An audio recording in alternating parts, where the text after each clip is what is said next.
Salam saudara-saudara dimanapun saudara saat ini berada yang bergabung dari live streaming. Topik pada bagi kita hari ini bertekun, sama-sama katakan. Apapun yang telah kita terima dari Tuhan dan sudah perjalanan kita mengikut Tuhan, itu hanya akan bisa sampai pada akhirnya jika kita bertekun. Kita akan mencapai garis akhir kalau kita bertekun. Yes. Kita akan sampai kepada hidup kalau kita bertekun. Bertekun bukan berarti dia pernah jatuh. Orang yang bertekun kalau jatuh dia bangkit lagi. Katakan amin. Dia tidak pernah berhenti berlari, bertanding. Dia terluka, dia berjuang lagi. Ya. Dia terkilir, dia bangkit lagi, dia berjalan lagi. Ibrani pasal yang ke-12, 12 sampai 13. Sebab itu kuatkanlah tangan yang lemah dan lutut yang goyah, dan luruskanlah jalan bagi kakimu, sehingga yang pincang jangan terpelencok tetapi menjadi sembuh. Yes, ya. Kuatkan lutut yang goyah. Bukan tidak bisa terjatuh, bukan tidak bisa terkilir. Tapi dikatakan bangkit lagi, jangan terpelencok, jangan nyerah. Mari kita sama-sama membaca.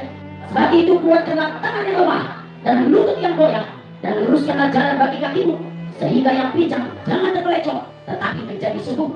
Lemah jangan menyerah, katakan amin. Sehingga yang pincang jangan malah jadi hancur, karena masih ada kasih karunia Tuhan, karena Yesus masih ada. Amin. Ya. Jadi saudaraku, itu sebabnya kita perlu bertekun. Saya membaca itu saudaraku, dalam Alkitab bertekun berarti memiliki ketekunan, kesabaran, kegigihan, gigih dalam iman, bahkan dalam menghadapi kesulitan sekalipun, dengan harapan yang tidak mau menyerah. Terus berharap, katakan amin. Apa saudara? Terus berharap dan tidak menyerah, dengan tujuan akhir akan menerima kegenapan janji Allah. Amin. Ya, tentu saudaraku ini proses dengan bersandarkan kepada firman Tuhan, baru memiliki ketekunan yang benar. Ya, makna bertekun dalam Alkitab nomor 1, keteguhan dan kegigihan. Bertekun berarti tidak hanya bersabar, tapi juga berani dan tekun pokok. Orang yang bertekun fokus pada tujuan akhir, sama-sama kata. Kalau saudara mengikut Tuhan harus clear fokus akhir saudara. Saudara harus sampai di surga. Makanya mengikut Tuhan itu perlu Mari baca cepat Ibrani 10 ayat 23. Marilah kita teguh berpegang pada pengakuan tentang pengharapan kita, sebab Ia yang menjanjikannya setia. Yes, berarti ini berpegang teguh kepada pengharapan iman kita, karena Tuhan yang menjadikan pengampunan itu setia. Amin. Tuhan yang berjanji menolong itu setia. Yang kedua, arti bertekun, harapan yang kuat. Orang yang bertekun memiliki harapan yang kuat dan mampu melihat kemenangan atau akhir yang kilat gemilang di balik kesulitan dan perjuangan yang ada. Perhatikan, jangan buntu di masalah. Saya mau tanya saudara, apakah setiap hari setiap manusia menghadapi masalah? Seperti pelangi sehabis, itulah janji setiamu Tuhan. Di balik dukamu telah menanti harta yang tak bernilai dan abadi. Teruslah berharap, jangan lepaskan pengharapanmu. Bertekunlah berharap. Ego yang lemah, ego yang terpelencong, ego yang sakit, ego yang tertekan, kita semua dimanapun kita berharaplah ada pelangi di balik hujan. Masih ada Tuhan, masih ada harapan. Itulah yang disebut dengan bertekun. Roma 4 ayat 18. Sebab sekalipun tidak ada dasar untuk berharap, namun Abraham berharap juga dan percaya bahwa ia akan menjadi bapa banyak bangsa menurut yang telah difirmankan, demikianlah banyaknya nanti keturunanmu. Saudara-saudara mendengar firman ini, biarlah ini jadi benteng bagi kita. Sekalipun tidak ada dasar untuk berharap, tapi Abraham tetap berharap, dan kemudian pengharapannya diberikan oleh Tuhan. Karena pengharapan kepada Tuhan tidak pernah mengecewakan. 1 Tesalonika 1 ayat 3. Sebab kami selalu mengingat pekerjaan imanmu, usaha kasihmu dan ketekunan pengharapanmu kepada Tuhan kita Yesus Kristus di hadapan Allah dan Bapa kita. Apa yang kau harapkan? Pemulihan, pertolongan, masa depan, jodoh, apalagi saudaraku, kesembuhan, takutlah berharap. Jangan berhenti berharap, katakan amin. Yang ketiga, terus menerus, sama-sama. Terus menerus, saya baca dulu. Terus menerus artinya adalah suatu hal yang terjadi tanpa henti dan tanpa jeda. Yang artinya berlangsung secara konsisten dan berulang-ulang. Contohnya di dalam Lukas 18 dikatakan Tuhan mengajak supaya orang-orang percaya berdoa dengan dia sungguh-sungguh. Contohnya janda miskin dengan hati yang lain. Lalu di situ Tuhan katakan perumpamaan itu biasakan supaya anak Tuhan berdoa dengan tidak sungguh-sungguh dan berseru yang alam. Yang selanjutnya, tetap setia dalam segala keadaan. Kadang bisa akan berantak, tapi saudaraku tetaplah setia benar.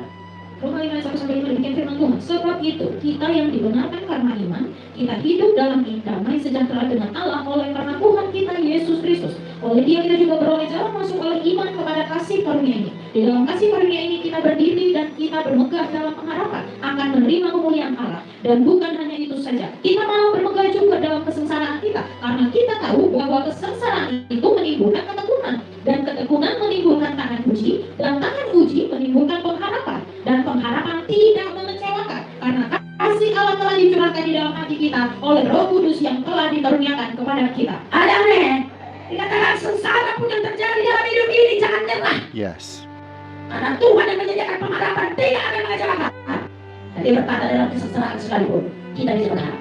Contoh yang bertekun. Siapa contoh bertekun dalam firman? Nomor 1, Yesus Kristus Tuhan.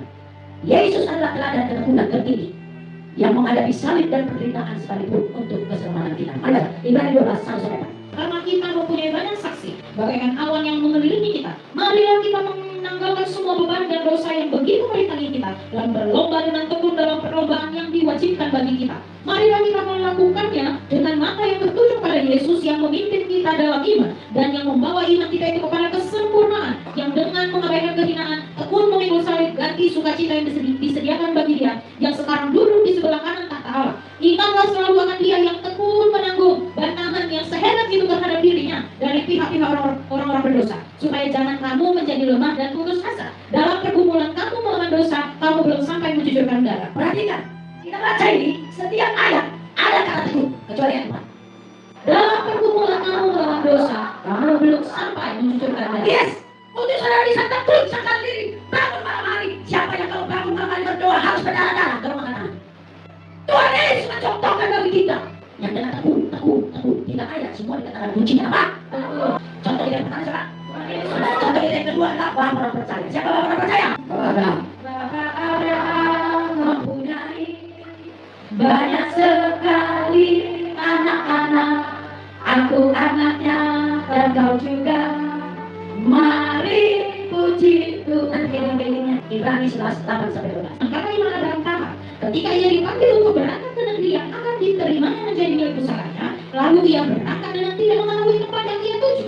Karena iman ia diam di mana yang dijanjikan itu seolah-olah di suatu tanah asing, dan di situ ia tinggal di rumah dengan Ishak dan Yakub, yang turut menjadi ahli waris janji yang satu itu. Sebab ia menanti-nantikan kota yang mempunyai dasar yang direncanakan dan dibangun oleh Allah. Karena iman ia juga dan sangat beroleh kekuatan untuk menurunkan anak cucu, walaupun usianya sudah lewat. Karena ia menganggap Dia yang memberikan janji itu setia. Itulah sebabnya maka dari satu orang, malahan orang yang telah mati pucuk, terpancar keturunan besar seperti bintang di langit dan seperti pasir di tepi laut yang tidak terhitung banyaknya. Ini Abraham, contoh ketekunan. Dipanggil keluar dari Mesir, dijanjikan kau nanti akan memperoleh tanah Kanaan. Keturunanmu seperti pasir di laut, seperti bintang di atas. Ada? Nggak ada.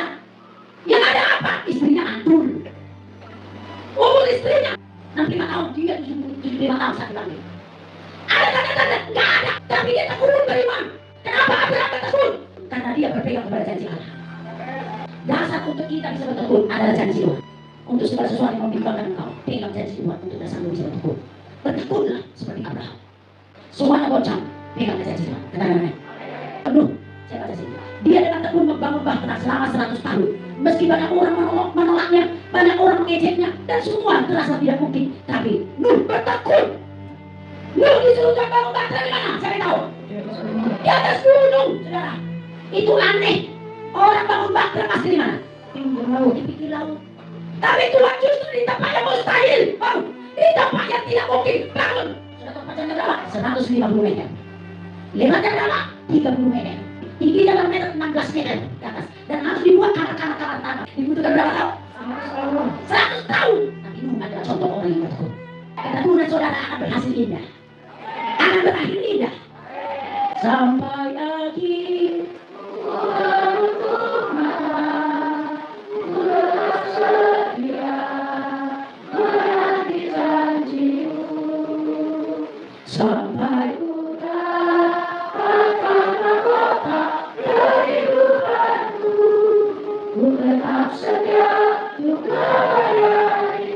yes, kenapa Nuh? Gak bosan-bosan 100 tahun. Mari baca kunci. Ibrani 11:7 demikian firman Tuhan. Karena iman maka Nuh dengan petunjuk Allah tentang sesuatu yang belum kelihatan, dengan taat mempersiapkan bakal untuk menyelamatkan keluarga. Dan karena iman itu ia menghukum dunia, dan ia ditentukan untuk menerima kebenaran sesuai dengan imannya. Yes, karena petunjuk Allah. Sama-sama katakan.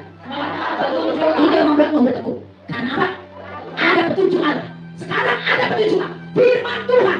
Makanya saudaramu bisa bertekuk karena petunjuk Allah.